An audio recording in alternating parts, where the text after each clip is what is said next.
तारेश्वर बाबा की जो कृपा आप और हम पर हुई है, उसके बराबर दुनिया में कोई कृपा नहीं कर सकता।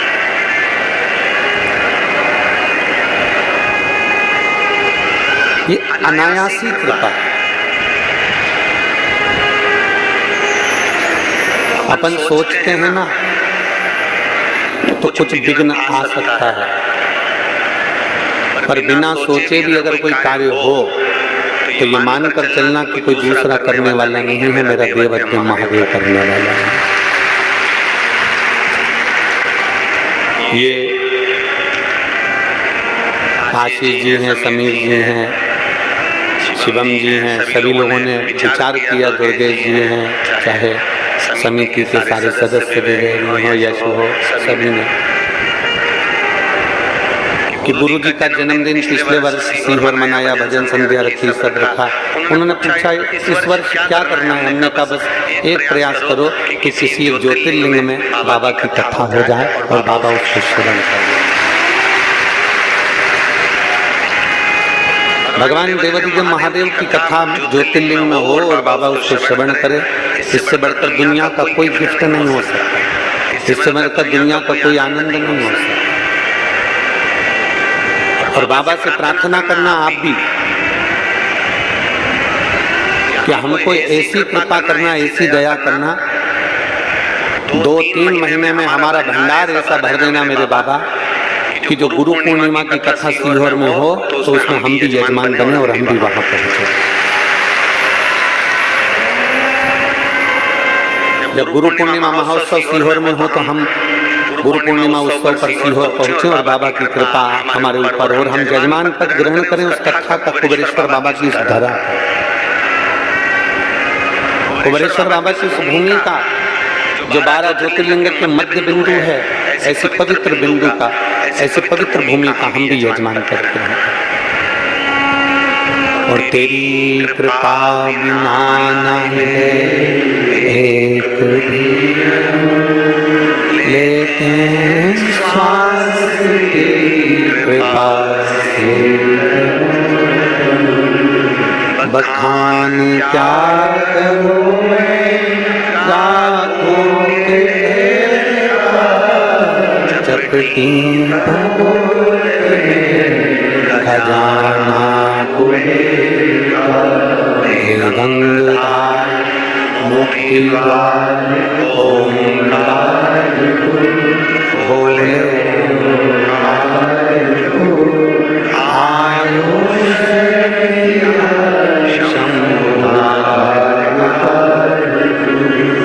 इस शिव की उदारता से ये कथा है। और मेरी निमाड़ की जीजीवन, मेरे निमाड़ की बेटा बेटी होन, मेरे निमाड़ के मेरे जीजा होन ने शंकर भगवान को इतना लोटा भर के जल चढ़ाया कि शंकर को कथा करने के लिए यहाँ आना भी पड़ा।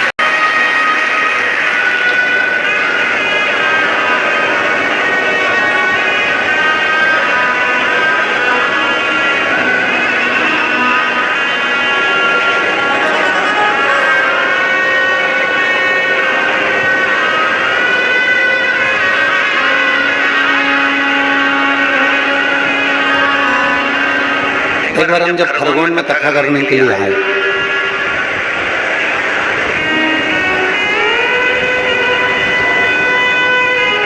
तो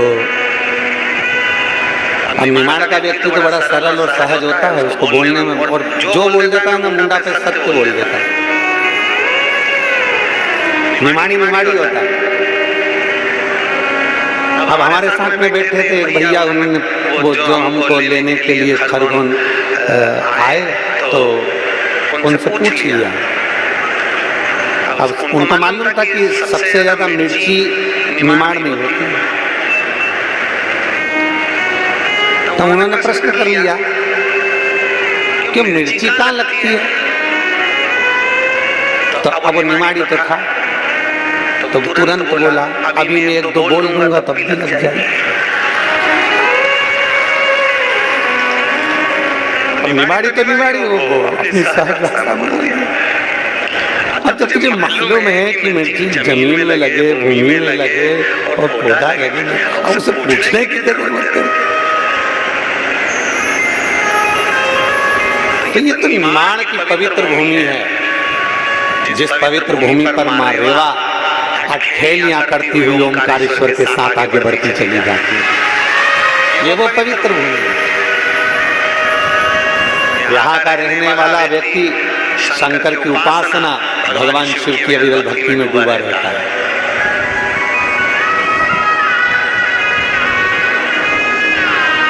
एक ही बात कहता रहता है, फिकर काई बात की, किस बात की फिकर? जय हो माई नर्मदा मात की, बस एक बात कहता रहता है, हमें कोई फिक्र नहीं है। हमारे सिर पर हमारी माँ माई नर्मदा हमारे मस्तिष्क पर विराजमान है, हमारे ऊपर उसकी करुणा है, उसकी दया है। और माँ नर्मदा तो है कलयुग की गंगा, दर्शन से तेरे मन हो जाए चंगा। माँ नर्मदा कलयुग की गंगा, दर्शन से तेरे मन हो जाए चंगा। हे माँ नर्मदा, ओ माँ नर्मदा, हे माँ नर्मदा, ओ माँ नर्मदा, माँ नर्मदा तू है कलयुग की गंगा, दर्शन से मन हो जाए चंगा।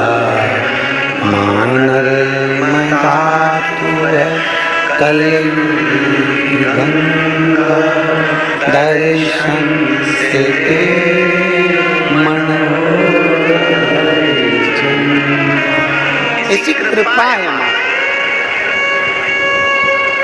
ऐसी दया है माँ। और माँ की कृपा बिना, माँ की दया बिना संसार में कुछ नहीं। कितनी उदारता, कितनी करुणा, कितनी कृपा उस माता की है।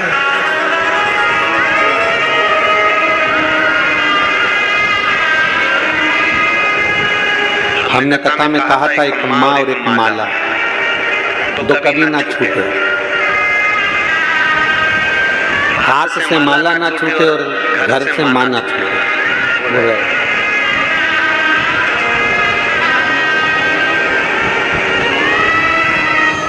ये उसकी कृपा से, ये उसकी दया से। अच्छा एक बात बताओ, कोई किराए के मकान में रहता है ना, तो किराए का जब मकान लिया जाता है, किराए का जब अपन मकान लेते हैं, तो किराए का मकान जब लेते हैं तो मकान मालिक 3 शर्तें रख देता है। पहला,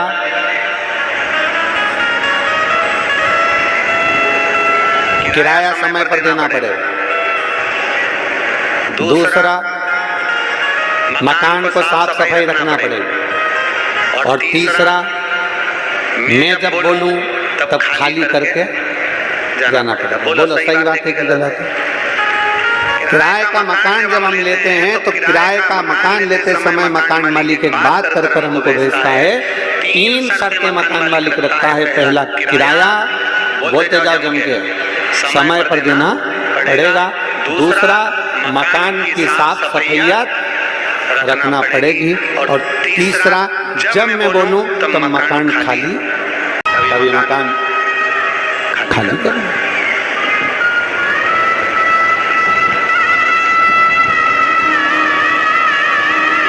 इस मकान को खाली करना। अब जैसे मकान मालिक 3 शर्त लेकर भेजता है, मकान मालिक 3 शर्त देकर आपको मकान देता है। ये मकान, ये शरीर, ये भी हमारा किराए का मकान है।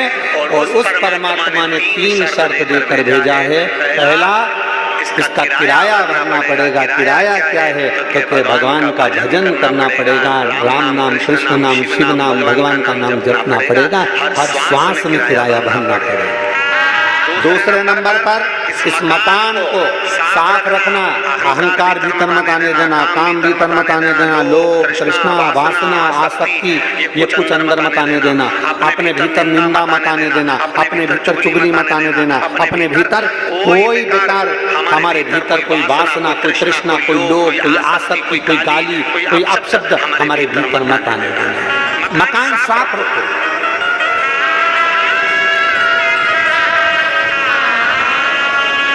मकान क्लीन रखो, साफ।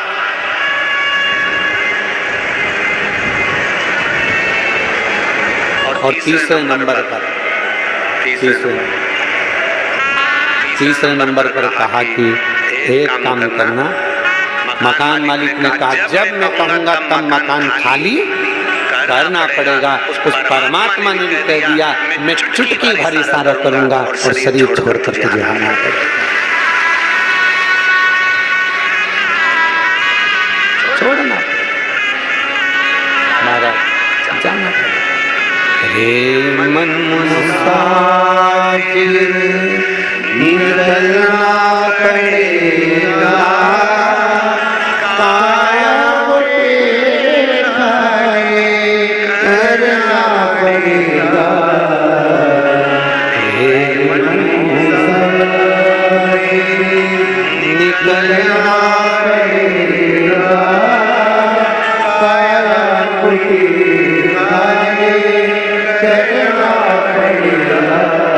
यहाँ से जाना है, यहाँ से पहुँचना है, यहाँ से निकल जाना है, परिंदा उड़ जाना है, पक्षी चले जाना है। अरे जिनकी जमीन होगी, जिस जमीन पर ये कथा हो रही है, जिनकी जमीन होगी, जरा अपने किस्मत की सराहना करना, अपने भाग्य की सराहना करना। तो दुनिया के लोग खेती कर रहे होंगे पर तुम्हारी जमीन पर अगर पार्किंग हो रही है, तुम्हारी जमीन पर अगर कथा हो रही है, भक्त आकर अपना पांव रख रहे हैं, तो तुम्हारी और तुम्हारी 71 पीढ़ी की जिंदगी सार्थक है।